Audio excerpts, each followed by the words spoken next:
Nad, isang sawang ka pa din ng suka? Suka? Kasi meron. Pinabili ko naman si Miles na nakalimutan nung lagyan ng sausawan. Sige. Wala naman lasa yan kung walang sausawan. Buka na dyan ay. Nandiyan ko lang to. Sarap niya pagka may sausawan eh. Hindi naman nalagyan ng mama daw na ano. Honay. Yan. Wow, sarap nito. Sarap yan. Timpla ko yan eh. Timpla mo ba to? Masarap yan. Timpla ko yan eh. Kasi pag wala itong sausawan, hindi masarap. Kaya importante talaga sa itlog na ito, yung sausawan. Kainin mo yan na walang sausawan. Hindi mo rin malalasaan yung lasa. Yun.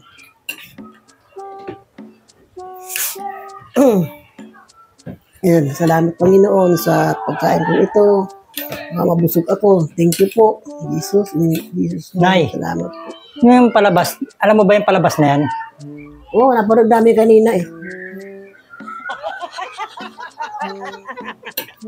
Mapanood namin yung kanina. Ganda nga eh. Ay, Anad. Busog na pala ako eh. Busog na ako. Parang wala akong kaya na kumain. Busin mo na lang ito. Bakit wala? Ewan ko parang bigla ako nabusog. Kakapanig mo nga lang, di ba nagpabili ka nga kay Miles? Yun na nga. Ubusin mo na lang ito. Ikaw na lang kumain kasi busog na parang bigla akong nawala ng ganang. Hindi na, sa'yo yan. Sige sa'yo na. Sige na, kainin mo na. Sandali. Ano lang yan? Sarap yung suka na yan. Timpla ko yan eh. Yun nga. Kainin mo na kasi parang. Ba't ayaw mo na? Gutom ka nga, di ba? Kaya nga gusto mong kumain ng... Hindi, kaya ka nga nagpabili kay Miles para makakain ka niyan. O yan, kainin mo na. O yan, puno na ng suka yan. Wala na nga. Sige na, kain mo na. Wala akong parang nabusog akong bigla. Ewan ko. Siguro dahil sa kagagaling ko nga lang, di ba? Kaya parang nawalan ako ng gana. Ba't ayaw mo kainin? Kainin mo na nga eh. Sige na, kainin mo na. Sa'yo yan ay. Sige na, kainin mo na. Kainin mo na yan. Basta sabi ko sa'yo, ubusin mo yan. Nasabi ko na sa'yo, kainin mo yan. Baka magalit pa sa'yo, kainin mo yan. Kainin ko. Sige, kainin mo. Kainin ko talaga to. Pag sinabi kong kainin mo na. Kasi, Sigurado ka ha? sigurado ako. Basta, hindi ko man, kapag di mo kinain, baka mapagalitan pa kita eh. Kakainin ko na eh. Kaysa papagalitan ako, di ba? Kainin ko na. Sayang to eh. Kaya mo talaga? Sige na, kainin mo na. Masarap. Sarap nga eh. Sige na, kainin mo na. Sige na nga. Talagang titingin pa maano kainin na.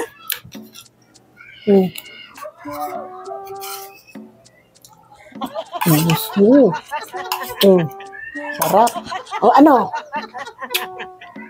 Sarap na eh. Lalo yung suka, ang sarap.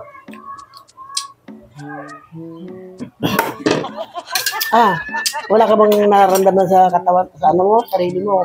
Nahihilo? Sumakit ang ulo? Medyo ano na eh. Medyo bumigat yung tiyan ko. Sobrang busog. Sarap eh. Pero wala ka bang ibang nararamdaman?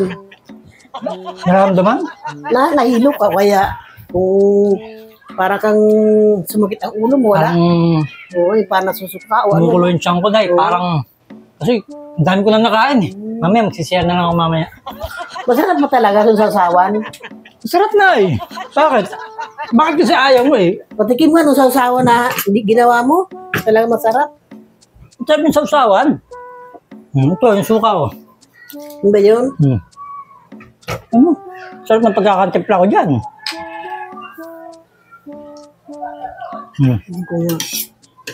Ikaw lang ayaw mo eh. Nga pala no. Parang kulang nga lang sa asukal. Ayun nga, kaya nilagyan ng konting asukal. Ang ibig sabihin, yung nilagay mo kanina ganyan na mabilis mong nilagay, asukal pala yun. Nalimutan ko kasi lagyan ng asukal, hindi ko pa nalalagyan ng asukal, lalagyan ko asukal eh. Kaya nilagyan ko ng, inihabol ko na lang yung asukal dun sa suka mo. Dapat kasi sinasabi mo sa akin na dahil kulang na asukal lalagyan ko. Hindi basta, masaramdaman ko lang, bila kang gumanon, tapos gumanong kakala kung may nilagay ka na. Nakita mo ba yung nilagay ko? Parang, di ba, dito ka nakatayo kanina, parang, pag ganun ko, parang may ginanong kang bigla, hindi mo na sinabi na, ilagay na. Dapat sinabi mo na, Nanay, kulang na asukal yan. Kaya nakitimpla ko muna ng asukal. Kasi, nagmamalaki ko nga yung suka sa'yo Kaso, nakalimutan ko na may asukal. Kaya, sinimplihan ko na lang ng lagay na asukal para hindi mo matikman na kulang sa asukal. Dapat, sinabi mo sa akin na lalagyan mo para hindi ako nagduda sa'yo. Kasi nagduda ako sa'yo na baka ano Ilalagay ko sa suka mo. Kasi, kasi ganito ang ginawa mo.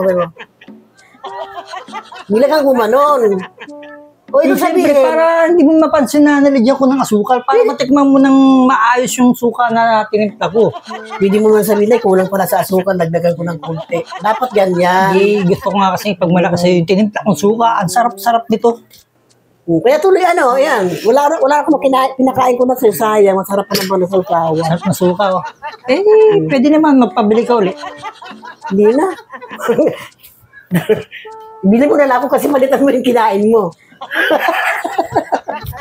Ikaw na. Ikaw naman ang nabusog Sa'yo na lang nga Wala nga bibili kita. Wala nga, umalis na si Miles Ako na nga bibili. Bibili kita. Dali.